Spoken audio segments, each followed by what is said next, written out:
It's Sunday the 7th of February. Here's a phrase I never thought I'd mention on any e-Spurs podcast within 3 months of the season ending. Spurs are 4-1 for the title. This is your e-Spurs podcast. Come on, you Spurs! Come on, you Spurs! Come on, you Spurs! Come on, you Spurs! Tottenham, no one can stop them. We're gonna do it like we did last year. Tottenham, no one can stop them. We're gonna do it like we did last year. Welcome to the podcast, guys. We're back for your weekly fix of THFC chat and debate. Don't forget, if you're listening tonight, we want you to get involved in the show. So if you like what you hear, there's multiple ways to get in touch and stay in touch with all things e-Spurs. We're on Twitter at @e_Spurs. Give us a follow on there, guys. On Facebook, e-Spurs page, if that's more your thing. And new for this season, you can check us out and follow us on Google Plus and YouTube. For the links for all e-Spurs platforms, just go to our website, which is www.espurs.blogspot.co.uk. Tonight we'll look back at a dominant defeat of Watford, getting your thoughts on whether or not Eric Lamela deserves a new deal in this week's e-Spurs talking point, and we'll preview an epic Super Sunday which sees Spurs travel to the Etihad and Arsenal face Leicester. Epic being the appropriate word for that one, I think.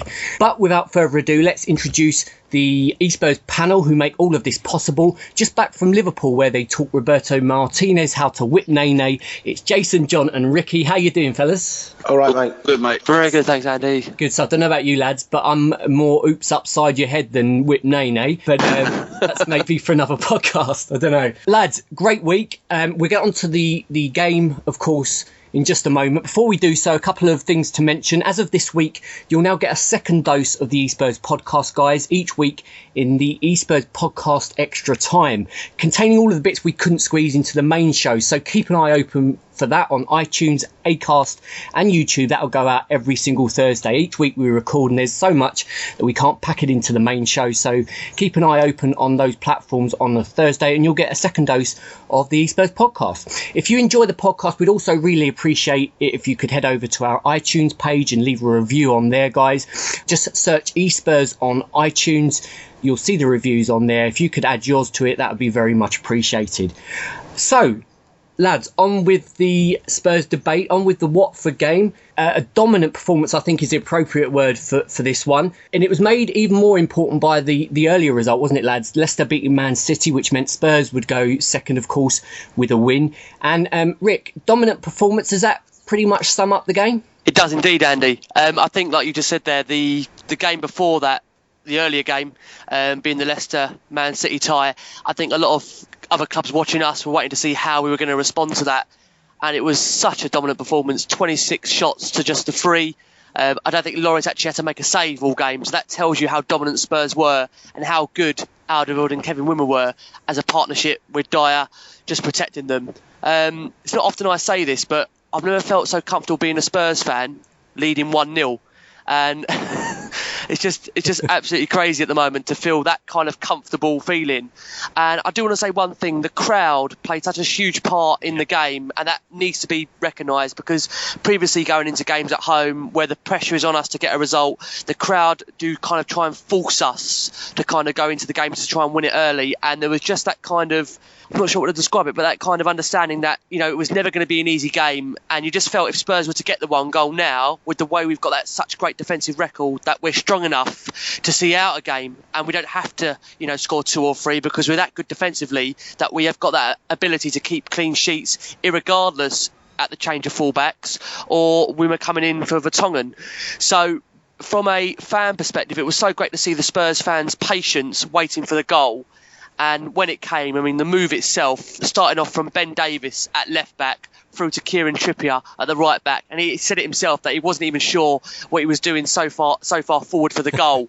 But Pochettino alluded to the fact that with the fullbacks, all of them, they're all expected to kind of be wingers in the kind of formation that he fields. So it's fantastic to see us having that ability to have the wingers that we do have at the club and the fullbacks being able to bomb on like that and being given the freedom to express themselves. And I have to say another thing. In the past, obviously, we criticised Pochettino in terms of his substitutions. I thought he played his cards right so well Yeah. in terms of bringing Ali on early into the second half. A lot of people were kind of critical of him maybe for not starting. Obviously, Ali had that dizziness spell the week before against Norwich, but in terms of the impact he made, I think he was only on the field for a couple of minutes, and then he assisted him for the goal, Trippier that being the one for the goal. So And what a cross, Rick. What a cross. And again, it just shows Pochettino that his stubbornness that we spoke about at the start of the season, it just seems to be kind of, he's open to changing the game earlier. We saw that against Palace a couple of weeks ago where he brought Dyer off and changed the game there. Again, we're seeing that now where he's just slowly now starting to kind of trust the rest of the squad. He doesn't mind making a change early into the second half. And like I say, Ali came on, changed the game. And I do have to say, just to wrap this part up for me, that Harry Redknapp turned around and said at the end of his tenure at Spurs that it will never be as good as what you have got. Well, under Pochettino, I do beg to differ. And Jace, Ricky's mentioned there the impact Wimmer's had coming in. How did he perform yesterday for you? Well, I think all three games that he's come in for, we've looked incredibly comfortable at the back. Haven't really been tested. We had a tiny little bit at Norwich where we come under pressure, but he came through that. And yesterday, I was a little bit surprised. Maybe it helped with Deeney not being on the pitch at the start, because I think we all know with Watford, much of their play is down to the pairing that they have with Deeney and Igalo, and so it was good to see him missing out. But even after half time when he was on the pitch, we never looked like we were going to concede a goal yesterday. So we all said it's time for him to step up, and you just have to say the 3 games he's come through flying colours. Certainly has. Great to have that backup in there, isn't it? And someone that's capable of replacing Vertonghen. I even saw during the week some debate as to whether or not Wimmer and Alderweireld might even be the better partnership. I think it's maybe a bit too early to judge that one just yet, but it's lovely to have that option in there. John, with regards to the performance yesterday, although we dominated the game, there was a time, wasn't there, where maybe squeaky bum time, it looked as if we might not, it was going to be one of those games, we might not make the breakthrough. Did you at any point doubt that we'd make the breakthrough? Do you know what? I didn't. It's strange because normally in that kind of situation you would. But I think where it was just so relentless, it was wave after wave, wasn't it? All afternoon, and I just think that it was always coming. I don't know why, because normally I'd be pulling my hair out, if the game was going like that. And one thing I do want to say about yesterday, if anyone who knows me personally, they know I do get a bit emotional from time to time about football, maybe too much, right? But yesterday I sort of felt a bit soppy, I suppose, right? Yeah. They'd done that tribute before the game to Peter Baker, which was the one thing about Tottenham that you can always say is they do honour the past greats of the club, always. Yeah. Things like that never get swept under the carpet. So for us to win 1-0 with a right back scoring the goal was it's so beautiful.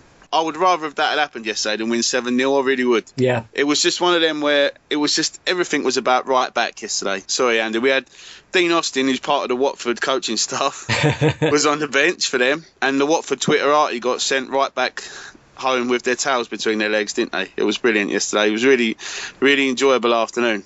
Yeah, it's a great shout, mate. And not just scored the goal, did he? Man of the match. Has he now moved ahead of Kyle Walker for that position, do you think? Well, I think it depends. I mean, obviously, Pochettino seems to be bringing him in to play against certain opposition. Obviously, they will work on the training ground during the week. His decision is probably based on what kind of winger they'll be facing or, what have you. But I just think that in games like yesterday where, Watford are more a sort of 4-4-2, you are going to get more room down the wings, I suppose. So it made sense to play Kieran more crosses than the Vatican Trippier, didn't it? Compared to Kyle Brainfart Walker. But no, it was, I think, if we got the squad to be able to pick and choose like that. I mean, we mentioned for the cup game against Leicester before there were 6 changes. Well, he made 4 changes yesterday for a league game, and the transition was seamless. Yeah, it's such a good squad we've got there. No one really picked up on the fact that there was 4 changes plus Wimmer, Wimmer was there and not Vertonghen. So no, it's all good. Good day yesterday. And in fairness, John, mate, it was only Tuesday night where Walker was definitely one of our best players in the win at Norwich as well. Yeah. So it was a good week all round for both of them. Yeah, most definitely, mate. I mean, maybe due to the fact, like I was saying, because Norwich have played with that sort of more of a one up front and the sort of same formation that we do, maybe that makes a difference. And Poch has obviously seen that Walker plays better against teams that set up like that, maybe or not. But yeah, no, you're right. I think, we have got 4 really, really good fullbacks at the minute, and it's a nice problem for the manager to have, for sure. It is. It's a fantastic problem to have. And yesterday there was loads of debate, wasn't there, guys? We saw on social media about which our strongest a fullback position partnership might be. We've now got 4 really good, solid fullbacks in there. Rick, for you, generally speaking, who would be our strongest fullback pairing in there? Do you know what? It's such a difficult verdict. I think, like John said, it depends very much on the opposition. It does seem like Pochettino is picking the fullback based on the opposition that we're playing against. I mean, Trippier, it was clear yesterday that Watford didn't like having the ball into the box. What do you guarantee with Trippier? You guarantee he's going to get crosses into the box. But in terms of picking our best fullbacks, for me, this is another thing. All of them have so many different attributes in terms of weaknesses and strong points. If you look at Danny Rose for me going forward is better than Ben Davis. But defensively, for me personally, I feel much more secure having Davis in the team than I do with Rose. And again, with Trippier on the other side, Trippier for me is better defensively than Walker. But again, Walker offers you that roar of pace going forward. Again, I am more than happy when Pochettino rotates the fullbacks now. I don't think, I'm not sure if he should have done that. I kind of feel confident in the fullbacks that he picks because he's picked them in advance of knowing who the opposition are and picking them for the exact reason. I mean, again, I think it's going to be very much when we play City next week. He's got a decision to make in terms of, are we going there for all 3 points on the basis that they've just been beaten at home by Leicester, obviously 3-0, or is he going there just looking for a point, shutting up shop? That again might be dependent on the fullbacks he picks. But what we have to say is that I think for the first time in such a long time of being a Spurs fan, who else could sit there and say years ago that we've got 4 competent fullbacks that you feel reliable upon who go onto the field and you actually don't have much of a problem in terms of whoever we pick? I don't think you could ever say that as a Spurs fan. So long may that continue, having that option to pick whoever we want and being comfortable and safe knowing that whichever fullback's on the pitch, they're going to do their best. Yes, and we were speaking before the show, wasn't we, about some of the dross we've had over the years, putting it politely, in those positions. So I think it's our time. We deserve it, I think, don't we? Deserve to have those quality players now, and it's fantastic to see. And we'll come on, of course, you mentioned the City game there, which we'll come on to. Massive game. Echoes slightly of the game at the Etihad a couple of years ago, where we went there needing that result to qualify for the Champions League. Although this game won't decide anything in itself, it's a huge game, isn't it? Bearing in mind the other game, which also takes place at the weekend. I'm going to be slightly controversial here, maybe upset a few people, and maybe ultra critical as well. If there's one thing that concerned me from the weekend and from the previous few games, that would be the performance of our lad Kane. On Saturday, he was pretty much, I couldn't even say drifted in and out of the game because he wasn't really in the game at all. Thankfully, we've got those players behind him that can score now.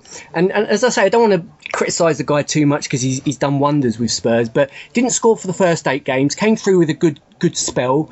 I wouldn't say he's had a man of the match performance or a great performance really this season. Maybe I'm being ultra critical. Let's get the thoughts of the lads on that one. Jace, has it concerned you at all, Kane's performance? I think that's a little bit too harsh on him because it's only Tuesday night where he scored twice and got himself 3 1-on-1s at Norwich. So I thought he certainly had a big contribution in that game, and his goal scoring run, like any strikers, they would all go 1 or 2 games without a goal, and he's allowed a slight dip off. But when the rest of the team is playing so well as it did yesterday, it's not so much of a worry. Yeah, absolutely. And as you mentioned there, Jace, it's the others that are contributing to the team. It's fantastic to have that. It's for me, it just seems to be a little bit quieter than he was. He seemed to bully defenders more last season, seemed to be on top of his game and really on fire, and we haven't really seen that from him this season. Early days, isn't it? The only other point I want to mention, lads, Lamela came in for Ali, who of course was benched. We mentioned that previously. Rick, how did Lamela perform for you yesterday? I thought he'd done okay. I thought he played quite well. I think Lamela this season, because he's surpassed us in terms of his performances, I think now the problem with Spurs fans is that we expect every game now for him to have a 10 out of 10 performance. And if you're going to keep judging him on that basis, then in a nice possible way, you might not expect, he's not going to be great every single week.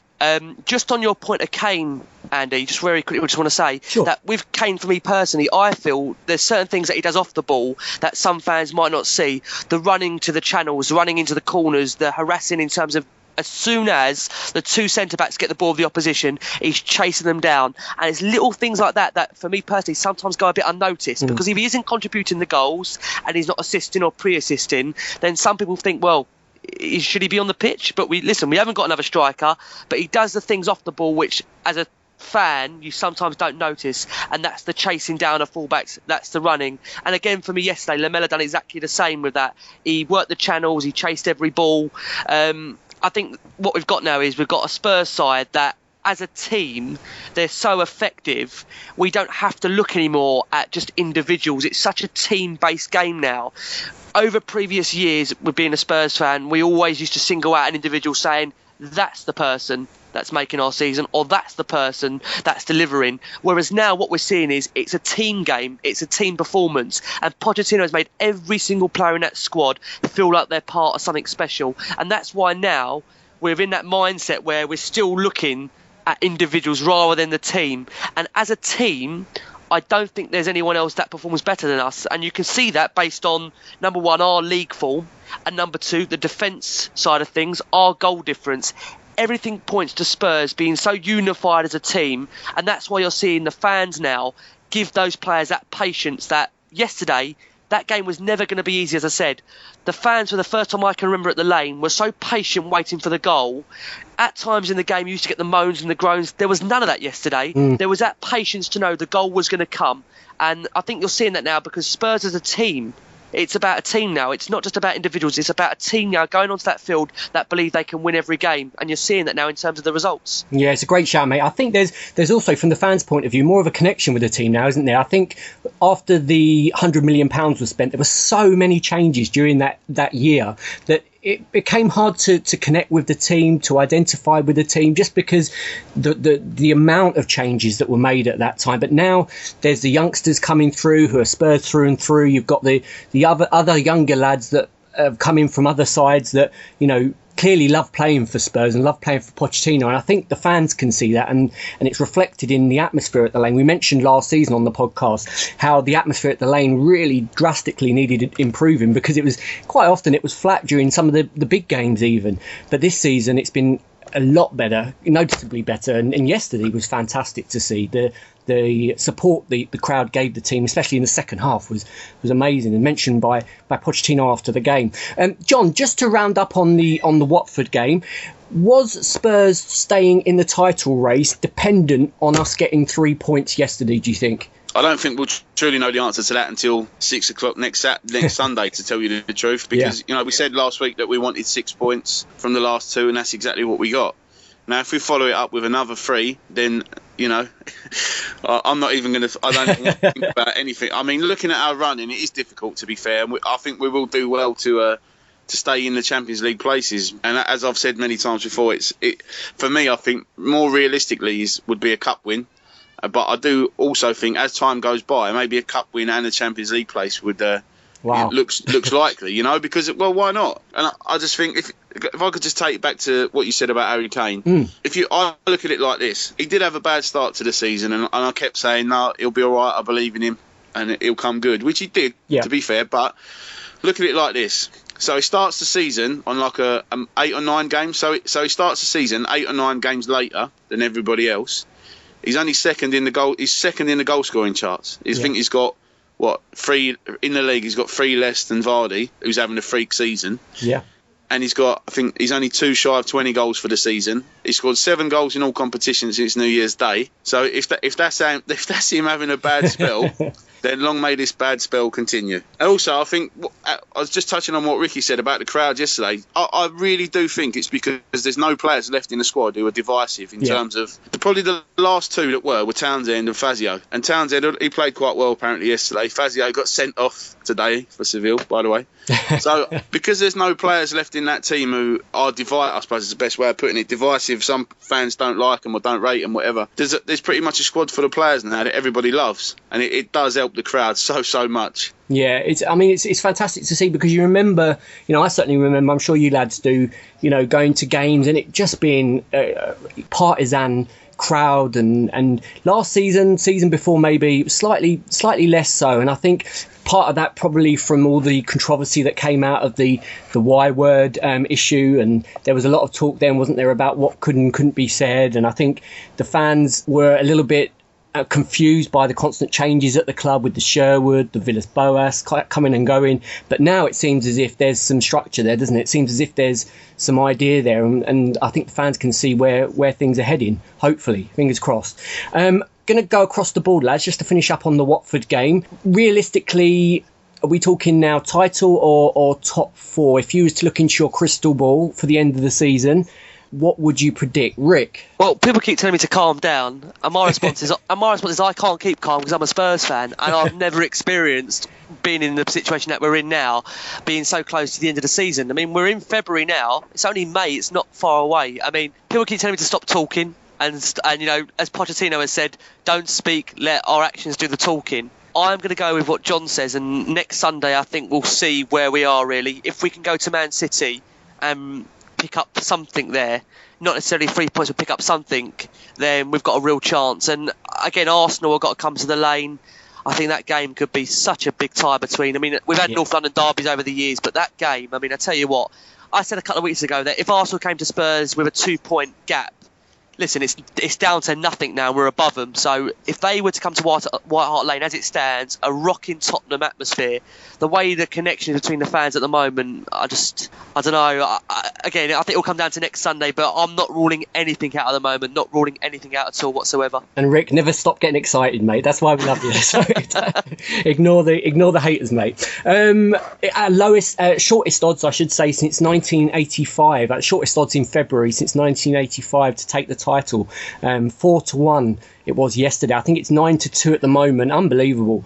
Leicester having a freak season, as you mentioned there. It's all going to come down to the weekend coming up. What happens there? Huge isn't even the word for it. I think that weekend, just one of the freaks of the game, freaks of the Premier League, that sees Spurs playing City and Leicester facing Arsenal on the same day. And I'm sure Sky Sports had something to do with that also. But just incredible. Jace, top 4 or title?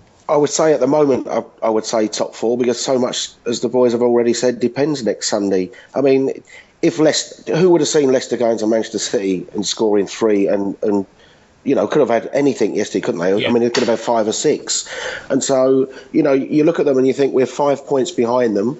If they go to Arsenal next Sunday lunchtime and win there, that gap's 8 points. That puts a lot of pressure on us to get something at Manchester City, doesn't it? Because, you know, you look at after that game and Leicester have Norwich. I think they've got Norwich, West Brom, Watford and Newcastle as their next 4 after that. And you think, you know, we don't really want to be 8 points behind them, and then they have a run of games like that at the same time, and we all have West Ham away and Arsenal at home. So, you know, I think Leicester can almost knock us, not necessarily knock us out the title race, but they can put us under severe pressure if they go and win at the Emirates. But, you know, the flip side of that is if that ends up as a draw or you know, Woolwich go ahead and win that, then, you know, even if we were to lose at Manchester City, if Arsenal were to win it or that's a draw, then, you know, you would say there's not too much damage done, because we'd still be no more than, you know, 5 or 6 points behind the leading club. Yeah, it's looking that way, isn't it? And also, I've noticed today that gap now between 4th place and 5th it's a nice little gap, isn't it? 6 points between Manchester United and City, 4th and 5th. It's nice to have that little cushion of 6 points there. You know, still a long way to go, but the more time goes on with the form of Manchester United this season, it'll be nice to see that start to grow, and a little bit of comfort in that. Don't forget as well, after the Arsenal-Leicester game, I think you've got Arsenal-Man United the following weekend from that. So again, you know, everyone's got chances to drop points, and if, you know, that's where I say you look at Leicester's fixtures, and are they the favourites now in England with the bookies? Yeah, they are. I would have thought that it's the first weekend they've got the title. I would think so, because you look at it and you think, well, if they don't lose at Arsenal, where are they going to start losing 3 or 4 games from? Yeah, absolutely. And Jace, to be honest with you, mate, I don't see them losing. I mean, they've got that type of game, haven't they, where they know how to play teams, and they do it so well. I think that's the thing. You know how Leicester are going to turn up and play. They did it to us at the Lane, didn't they? They did a job on us. We dominated for pretty much 90 minutes, and then they go down the other end, and that's their game, isn't it? The counter-attack. And they do it so well with the players they've got to a man, and it just so happens they've got player of the season in Mahrez in their team, and Vardy up front, and it's one of those freaks of the game, isn't it? It's fantastic to see in a lot of ways, but frustrating for Spurs fans when you think, take Leicester out of it, we'd be top right now. I suppose the glimmer is that Leicester went to Aston Villa and dropped points at Aston Villa. Yeah. So, even amongst them, there's the odd strange result where you think, well, I'd have thought the one game that Leicester you'd have thought would have won is the one that they haven't won. It's a really strange one. But, yeah, Diego Costa's done us another favour this afternoon, hasn't he? That's what 2 in 3 weeks he's done for us. Yeah, he certainly has. He's fast becoming my Spurs player of the season. Future signing, Jace? Oh, wouldn't that be great? Just to see the Woolwich reaction when Costa lines up for us. I'd love it.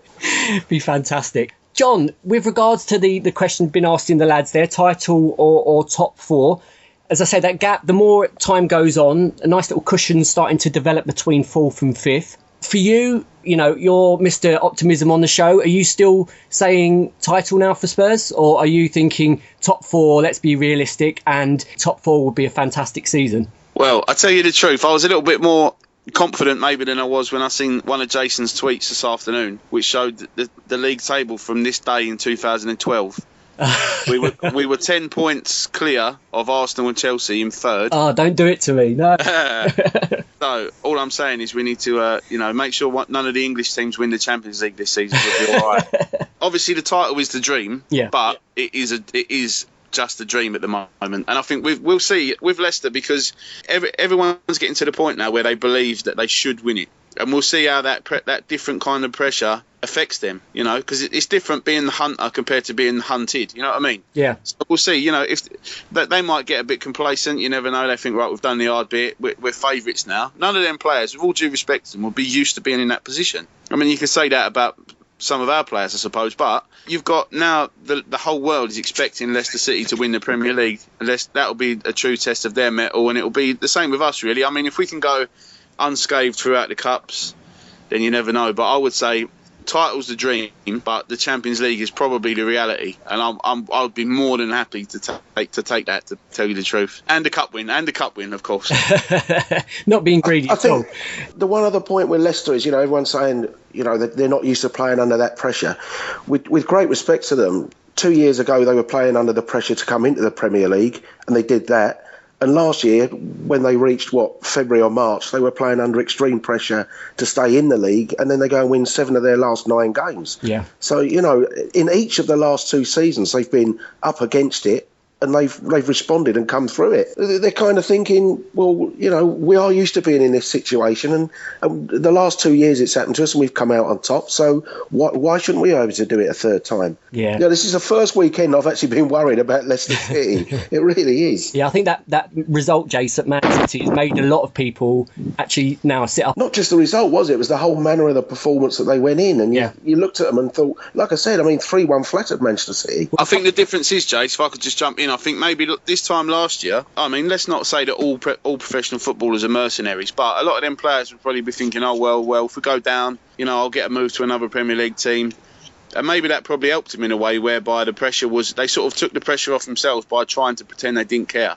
Whereas this time, it's different, because if they muck it up this time, they will regret it for the rest of their lives, them players. And I think maybe that's something that the fact that they've been put as title favourites now, it could creep into their psyche a bit. And it depends also, obviously, what kind of pressure's being put on them by the other teams around them. If Arsenal do knock them off next weekend and then we go and win, it's a 2-point gap, ain't it? So it depends. Yeah. It could be 8, it could be 2. So that's the thing. It's so tight still up there, and it does annoy me that if we'd have beat Leicester, it'd be us sat there. But never mind. Let's not go there. We're still having a great season. I still think we're going to do something special this year. Just don't know what it is yet. Does anyone not feel though that in the background of this whole Leicester thing going on, Spurs are a bit under the radar, and there's a bit of a fairy tale opening up here, but Leicester are hiding the story because Leicester are taking the headlines week upon week. No one's really kind of noticed Spurs that in terms of the title, we've spoken about it, but in terms of the media, Sky, BBC, I don't think we've been spoken about in the same breath that we do on a weekly basis. And I think that in itself for us at the moment is taking the pressure off us a little bit, because Leicester, everybody's looking at Leicester. No one's really seen Spurs kind of come up where we are in terms of second. So I think behind the scenes, listen, I'm like, I think there could be this fairy tale unfolding that no one is really recognising. But that, like John said, it is just a dream. Let's keep on dreaming, eh? Long may it last. Just looking at our next fixtures, lads, of course, Man City coming up at the weekend. Fiorentina then in the Europa League. That's the double, Fiorentina double, which is a sandwich between the cup game against Crystal Palace, so 3 cup games in a row. Then back to league action, Swansea, West Ham, Arsenal and Villa, our next 4 after that. So, Rick, would you say those are winnable fixtures? Swansea, West Ham, Arsenal, Villa. How many points would you hope to get from those 4? Why don't we just aim high and say 12? I mean, I know it sounds ridiculous, but why can't we win those games? Do you know what I mean? In terms of the run we've been on, we've won 6 in a row since the defeat at home to Leicester. We've shown that character where we can go on a run now, a sustainable run that we haven't had at the start of the season, where when we used to suffer defeat, we used to have a kind of a few wins and that long run of draws. But for the first time in a long time, we're stringing along a nice few wins now together, and I don't think we should be going into any game fearing it. I don't think the squad are. If you see the squad, I don't think the squad are feeling the pressure at the moment, but like I said, that might change as every game goes on now. Every game is like a cup final. And I just want to say one thing, that there's been a lot of talk on social media saying we should sack off the Europa League or sack off the FA Cup. No. I can't understand that. I just don't understand it. Every competition has its own merits. For us as Spurs fans, the league only takes a few damaging results. And like Jason said, that if Leicester were to beat Arsenal last week, it effectively kind of knocks us out of it in terms of the other results, because of the Leicester's running and Spurs' running. It makes it very difficult. And we had that last year where we sacrificed the League Cup over the Europa League, and then we had nothing to play for come March. So I don't understand that theory where certain Spurs fans are saying sack off this competition, sack off that competition. Every game for Spurs should be like a cup final now. When have we ever gone into a league campaign where we are, apart from that season under Redknapp with the whole England job fiasco, where we were still in it come February, March? Every game for us should be like a cup final, and I see nothing else going into any game than 3 points, because this squad has shown that kind of determination now and that ambition that every game we play to win. We don't go to play for a point. There is that ability now that we find a way to win, and you saw that against Watford, and there should be no reason why any game that we come up now, including next week going to City, we should be going there with the aim of trying to get 3 points. People seem to forget we're going to City. We've been unbeaten on the road since the opening day, so why should we fear it? Why should we fear going to Manchester City and looking for 3 points? Leicester outplayed them. And it could, like Jay said, it could have been 4, 5 or 6. We've shown in our squad we've got players that we've got goals all around the whole team. So we're not going there hoping for Harry Kane just to score. We've got players all around the field that can score. So why not aim high? Why not say we can win every game?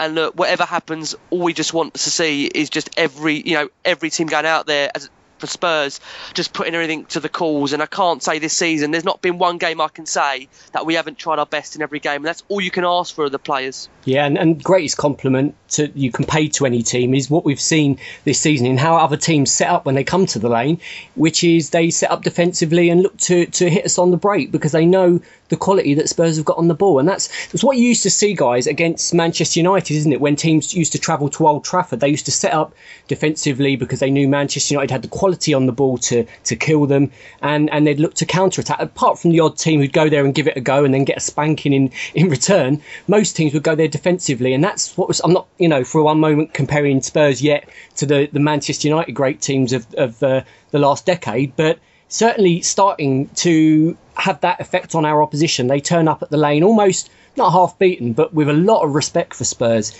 in that they play a very defensive game. Every single home game this season, I think you can pretty much say, apart from maybe 1 or 2, the City game was very open. I watched that again earlier on today. I think the City game was very open, which played into our hands, and we gave them a spanking, didn't we? But apart from that, they set up defensively, and it follows a similar pattern. But it's great to see the respect that's being paid to Spurs, and that's the biggest compliment you can pay to a team, I think. Another point I just want to mention, guys, before we finish up on the preview for next week. During the week, Pochettino was quoted as saying that with the new stadium coming, finances are going to be tight, and we might have to look to work with that and maybe not spend as much on transfers. He came out in an interview after that and then said maybe he was misquoted slightly, and that he wants he was talking about the balance of the team. I just want to get the thoughts of the lads on that one, because we know obviously the stadium's going to be a huge project, very expensive. Jace, are we going to have to accept, do you think, a cutback in the spending and the types of transfers we see? Well, I think we've already seen that this season,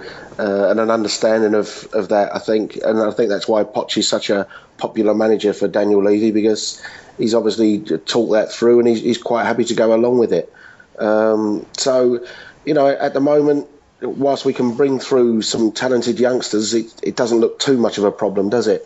But, you know, 2 or 3 years down the line, if that supply line of young talent comes or dries up a little bit and we can't go and sign 25-30 million pound players, that might be the problem for us. But, you know, I wouldn't worry too much about it at the moment. Yeah, still some way off, isn't it? And still awaiting news actually on the mayor's approval for the stadium, aren't we? So still some way off. John, does it concern you at all, or are you supportive in that, you know, we're going to have to accept a slight change in the way we cut our cloth? I think it's imperative for the future of the club that this goes ahead anyway. So I think even it's not like, see, we've continued to improve on the pitch throughout all this change.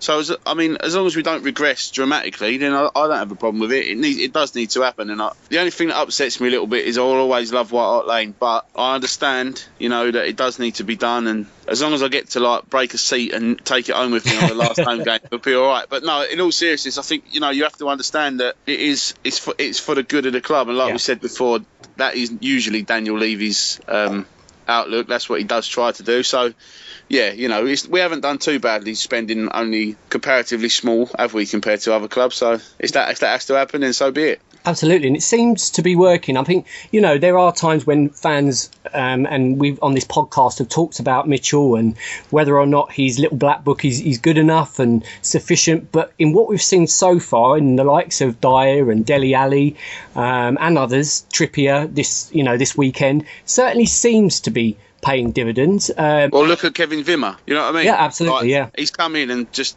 the transition has been seamless. I must admit, like, to start with, I didn't know too much about him. Although Cologne had a decent couple of seasons while he was there, they punched above their weight really. But he does just look like a younger version of Vertonghen. And like you said at the top of the show, or off air, I can't remember now. I wouldn't be surprised if Vertonghen finds it difficult to get back into the team. And that is testament to this little black box that we hear about. This mythical black book. Rick, your thoughts on the transfer policy of the next few years, or alleged transfer policy? Well, to be honest, we're in a position now, Andy, where we've probably got one of the strongest Spurs squads we've had in quite some time. If you look at the strength in depth, I'm not talking about the striker option, because we've been there, we've done that over 6 windows, and we've only got one striker. We've still only got the one striker at the moment. And we've spoken about the fact we haven't brought a striker in, but at the moment it's working, so can't complain. I did say that irregardless of whether Spurs get Champions League or not, I don't expect Spurs to go out and spend heavily as well. So the quotes that Poch came out with, even if he's been misinterpreted in some parts, it doesn't really surprise me that we're not going to spend much. You've seen really that what Pochettino has done in the short time he's been at the club is he's kept all the players that he wants in the long term. I think you've seen over the last 3 or 4 months, the players that he sees as an integral part of the future, the majority of them have now been tied down long term. You're looking at now, obviously, Lamela and Eriksen being the latest ones where possibly there might be new deals put forward across to them. But apart from that, literally, I think majority of the players that we see as the future of Spurs have all been signed down long term. So on that basis, I don't foresee Spurs to be going out in the summer and spending millions and millions, irregardless wherever we finish in the league, Champions League or not. For me personally, I'm a bit like John. White Hart Lane is such a special place, but sometimes in life change is for the right reason, even though at the time you may not feel it's for the right reason, and you have to make certain sacrifices along the way. I mean, you've seen that down the road, what they done. They managed to sustain a top 4 place for God knows how many seasons, but on that way they lost their best player pretty much every season. They managed to keep their place. With Pochettino, we've got a manager that seems to be developing the squad on a very, very tight budget. We've got the players down long term.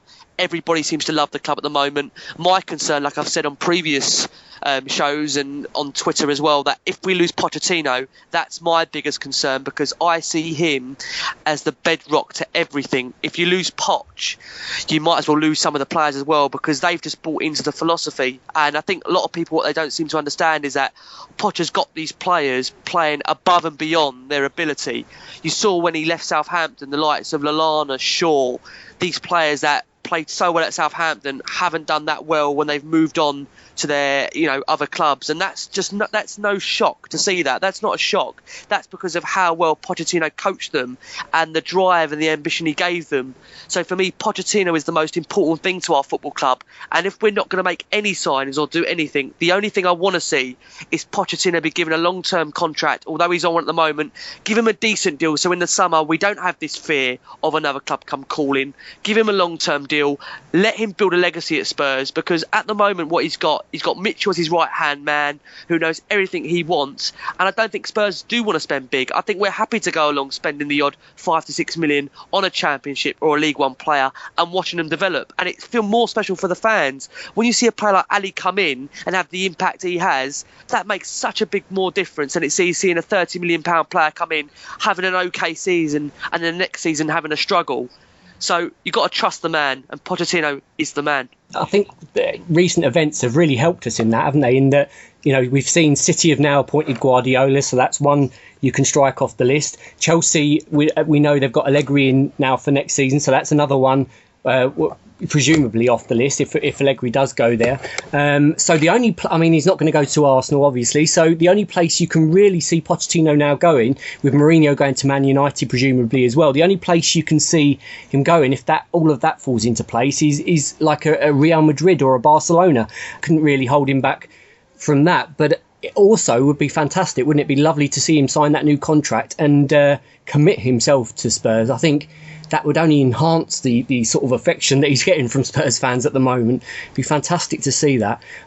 So I think we will cut our cloth accordingly, as you mentioned there. But as long as we keep finding these gems of players, then I don't think there's a problem with that. And getting the balance right, I think that's key, isn't it? As long as you've got those mature players also in the likes of Dembele in there and Lloris in there, I think that's the key to any team. You can't just have youngsters in there, and they've got to be good enough. So providing they continue to find that mix, which we've got no reason to presume they wouldn't, then that's fantastic to see. I think as well on the transfer policy, mate, whilst I think we can all live with not necessarily going out spending bucket loads of money, our one worry would be is a little bit like the lot down the road, if every year we had to then sell players to keep financial. That's an entirely different part then, that we'll sell Ali for 60 million this year and we'll sell Kane for 60 million the next year. I think that's when the transfer policy comes under a lot closer scrutiny. Yeah, absolutely. And I think we've seen that this season. We've been quite realistic in that none of us expected us even to qualify for the top four, let alone be challenging for the title. And I think in the next few years, it's going to be another huge reality check for us, isn't it? In terms of having to accept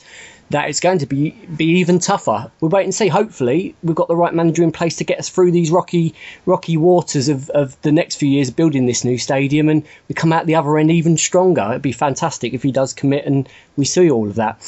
Lads, let's move on to the final topic on tonight's agenda, which is, of course, the small matter of huge weekend to come next weekend, which sees Spurs travel to the Etihad, which sees Leicester face Arsenal. Rick, Manchester City, we saw yesterday, were hammered at home. Is that a good or bad thing for Spurs travelling there next weekend? It's a very good question, Andy. It's a very good question. You can argue it on two different fronts. You can argue the fact they'll be wanting to put it right, or you could argue the fact that they'll be very, very nervous, intimidated by facing a Tottenham side that have only lost once away from home on their travels, and that was on the opening day of the season. As I've said to you, for us going there, this is, for me, it's crazy. That game we had against City for that Champions League face-off all those years ago, I did not think we'd probably be facing City in a bigger game, but this arguably on paper, you could say is probably even bigger than that game. And I'm amazed to just say those words, because it really is. You go into that game next week, we have the opportunity to move 4 points clear of City. And again, dependent on the Leicester-Arsenal game, there'll be maybe an opportunity to trim it down at the top. It's it's a huge game for Spurs. In terms of where it lies for us, I mean, I would say it's a make or break weekend in terms of the title, but not our season, because our season, like we said at the start of the season, we all, I think going into it, we were under the impression that, 5th, 6th might be best, Champions League place, we might be pushing our weight, but or punching, should I say. But the game against City this weekend, it's such a huge game. As a Spurs fan, there's not been these kind of weekends that you go into thinking, dreaming that anything is possible. But again, I said, let's go there without any fear. What have we got to fear? We were unbeaten since the opening down the road. I think we play better on the road anyway. The pressure's off us. The pressure is all on City. They're more title favourites than we are. So what have we got to lose? Do you know what I mean, Andy? What have we got to lose? Yeah. I think that's the way we've got to approach it. Every game from now, like I've said in the show, is a cup final. Let's go with the ambition to win. And then if we get a point, it won't be as disappointing. If you go there with the ambition to just get a point and shut up shop and try and hold on to a point, then you're most likely going to lose the game. So you can't go with a defeatist attitude of just trying to go for a point. And Pochettino always sets up his Spurs team this year to go and get all three. And that's why next week, in terms of the selection, I know he'll call it right. I know he'll put the best 11 players out there that he thinks can win this game. And let's just go to enjoy it. Let's try and enjoy it. That's what I keep saying at the moment. We're all thinking about, this and that. But why don't we just enjoy the ride we're on? As Spurs fans, all we do is we live for the moment. Well, how about let's live in the moment? Let's live in this moment. And let's just try and go there and enjoy it. And I've said it before, we can go anywhere and win. So for me, if we go there and get a result next week, it won't surprise me, because this Spurs side are finding a way to win every week. So I'm going there full of optimism, and it's a game we can win. Rick, mate, you're giving me butterflies already just thinking about next weekend. I'm struggling here. It's going to be one where we're hiding behind the sofa time, isn't it? Next weekend, I think it's huge game. Jace, bearing in mind the recent result that Man City have had, I haven't actually looked at the odds, but bearing in mind their recent form and our recent form, and the fact that we're second in the league, do we go into this game as favourites? Do you think? Ooh, I don't know about favourites, but I mean, certainly one thing, Manchester City won't be looking forward to playing us at all, will they? No. They're just coming off a bad one, and they think, right, who's coming into town? Oh, God, Tottenham. Not just are they not lost away from home, they stuffed us 4-1 earlier in the season. So, they'll have a lot more respect for us than perhaps they have done over the last couple of years. And I certainly think the first game it's a strange one. I think definitely next week, the first game will have a big influence in the dressing rooms of the second game. And I actually fancy Woolwich to take all three against Leicester, which then, as I say, doesn't make it quite as critical for us as it would be if Leicester take the 3 points. So I'm going to be really brave, stick my head out and say it'll be 2 wins for the London clubs next weekend. Oh, don't do this to me. I mean, wouldn't it... Brave or suicidal? Yeah, I was going to say, one of the two. It's, I mean, we've seen over the course of many seasons now, Aguero and the impact he has on City, John. If you stop Aguero, do you stop City? Well, I think that's certainly what happened yesterday. I mean, none of their other big players really performed, did they? You had Yaya got taken off after 50-odd minutes. De Bruyne was obviously injured. Silva, I think he's only got 2 goals all season. They look suspect when Demichelis is playing and company's not there. So it'll probably be the same kind of 11 that we took on earlier in the season, although Joe Hart will play this time, you'd imagine. So I think, I wouldn't say, like Jay said, I wouldn't say we're favourites, but we're certainly not. It'd probably be quite even, I'd imagine, with the bookies. And I think we'll get the result there as well. I just got this feeling that after we did give them a wallop earlier this season and they have come off a bad one, like Jay said, I think it's there for us. It's there for the taking, really, and it will be a real test. And we'll see where we are, won't we? Like I say, come 6 o'clock next Sunday, we'll see where we are, really, if we are genuine title challengers or not. Yeah, I mean, depending on the result, we might or might not be recording next week, so it could be fairly crucial in more ways than one. Well, the thing is, like going back to what you said about Aguero, he's got a really good record against us, although he didn't score against us at White Lane this season for a change.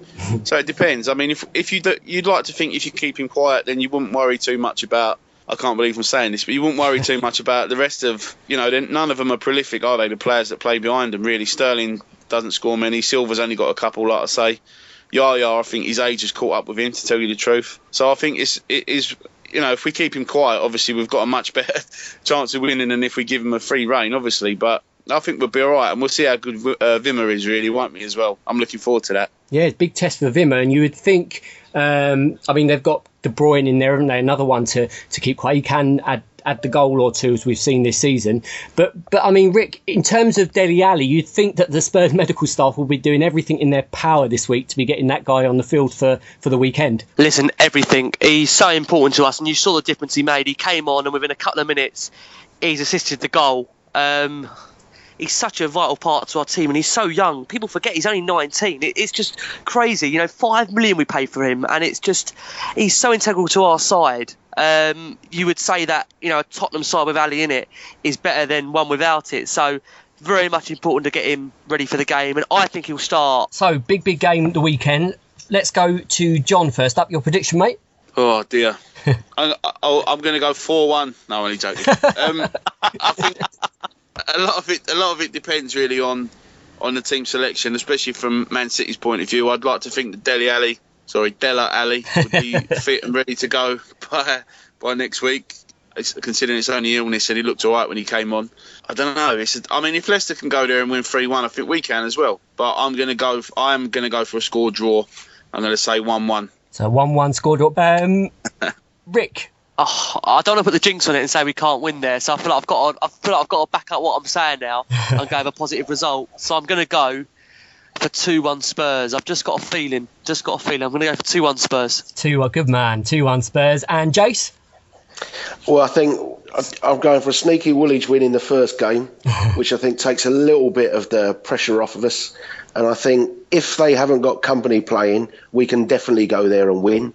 If Company plays, it might well be a 1-1, 2-2, 1-1, 2-2 type of game. So much depends on City's team. But overall, if it's the same team that they played yesterday, then I'll back us to go there and win.